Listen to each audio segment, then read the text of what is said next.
shadow, shoveling out shallow graves for the bodies of smashed and disemboweled and quartered animals. Lyman began taking notes, writing on a Texas State Department of Highways pad the things the parrot said. In a small, neat hand, "Shut up." Beneath this, "I'm an eagle." He went back and capitalized eagle. Beneath this, "Speak for yourself." The parrot had said this to him many times, with a conviction surpassing anything Lyman himself had ever had. The bird seemed sure. Lyman took a single Polaroid of the bird, sitting on the back of a kitchen chair. A single portrait, because the flash caused the bird to utter a piercing scream and fly directly into the refrigerator door. He didn't seem to see very well. Lyman felt the bird staring, narrowing his field of vision, trying one eye, then the other. He'd tried to speak occasionally, Lyman had, but his first syllables brought back the same shrill "shut up," or the even more irritating "speak for yourself." So he was silent and moved only slowly through the kitchen. Each time Lyman walked across the room, even though he stayed well away from that startling greenness and tilting head, the bird shifted nervously from foot to foot on the back of the chair. He shut the open door and pulled the curtains across the windows, then turned off the light hanging above the table. He wanted to calm this large flying beast, and he'd seen cloth covers hung over cages to put birds to sleep. The darkness seemed to help. Both of them were lulled. The bird lowered his bill to preen a feather, and Lyman, yawning, poured his coffee into the sink. He'll want something to eat, he thought.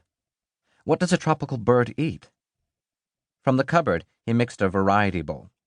Captain Crunch cereal, pretzels, cheese balls, onion and garlic croutons.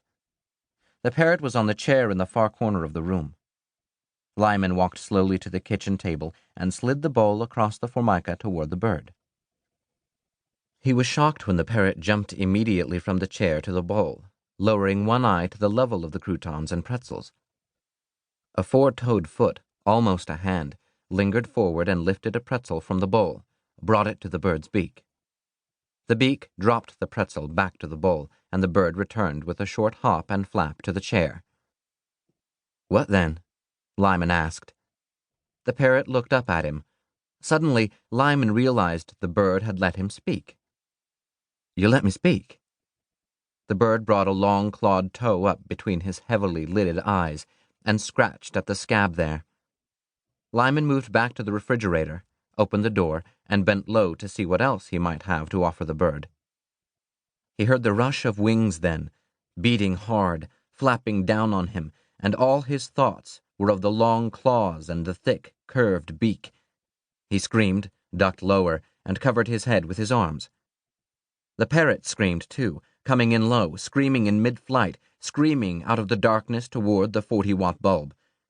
The bird screamed, "Give some to the parrot!"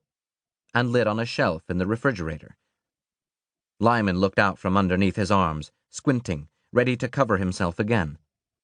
The parrot was rooting among the contents of his refrigerator, pushing bottles aside with his head and beak, moving from shelf to shelf. Behind a gallon of milk, he found a plum and began making stabs at it with foot and beak. "Okay," Lyman said, "okay." He reached around the far side of the milk carton and snatched the plum, showed it to the parrot, and carried it back to the table. The bird followed him, but this time made his way back across the kitchen on the floor, waddling over the linoleum, hopping up to a chair seat and then to the tabletop. Lyman moved away, and the bird began to eat. It gave him a warm shiver of pleasure, watching this foreign creature eating a plum on his kitchen table. "Speak for yourself," Lyman said. "I'm an eagle," he said. But he couldn't get the parrot to respond. He'd have to find out who he belonged to. Somebody must be missing him. Who had taught him to say such extravagant things? He went back to the refrigerator and took more plums from the fruit and vegetable drawer. He washed them, yawning, and placed 2 more on the edge of the table. He thought that might be enough till the afternoon. He didn't have a cage, until he thought of the whole trailer as a cage. It would only be for the one day anyway.